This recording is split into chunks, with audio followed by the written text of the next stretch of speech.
High आम डेनिसा। आज चाहिँ last day हो सुर्खेत मोडल कलेजमा हुन गइरहेको फुड फेस्टिभलको। आई नो भिडियो लास्टै नै ढिला पोस्ट भइरहेको छ किनभनेपछि 2 दिन नै फुड फेस्टिभलमा बिजी थिएँ। भोइस ओभर गर्ने, एडिटिङ गर्ने, पोस्ट गर्ने टाइम नै पाइरहेको थिएन। त्यो दिन चाहिँ हामी सबैजनाहरू 7 बजीसम्म कलेज आइपुगेको थियौँ। नास्ता पनि खायौँ भोक लागेर। अनि बाँकी रहेको र मेटेरियलहरू, ब्रेडहरू, क्याबेजहरू चाहिँ लिन गएको थियौँ।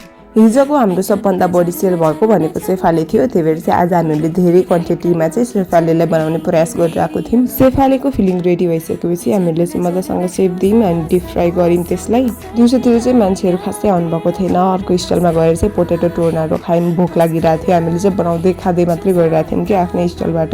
दिउँसो त मान्छे पनि कोही नै नआएको, हाम्रो सेल्स नै भएको थिएन। हामीहरूले त आफूले बनाउँदै खाँदै गरेर दिउँसभरि बिताइरहेको थियौँ। यत्तिकै टाइम पास भइरहेको थियो।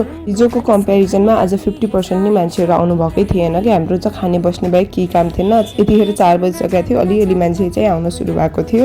आज पनि कस्तो राम्रो पर्फर्म गरिराख्नु भएको थियो ब्यान्डहरूले। मान्छे चाहिँ हिजोभन्दा चाहिँ लास्टै कमै हाम्रो सेल्स नै भर्खर बढ्न लागिरहेको थियो यतिखेरसम्म। साँझमा चाहिँ हामी सबै फुड स्टलहरूले चाहिँ एउटा सर्टिफिकेट पाएको थियौँ एप्रिसिएसनको। रातिसम्म हामीले यसरी बनाउँदै थियौँ। हाम्रो धेरै नै बचिरहेको थियो कि सेफालीको फिलिङ। आज चाहिँ फुड फेस्टिभलको लास्ट दिन भएर अनि हामीहरूको सामान अलि धेरै बचेर चाहिँ क्लोजिङ टाइम 8:30 भएको थियो।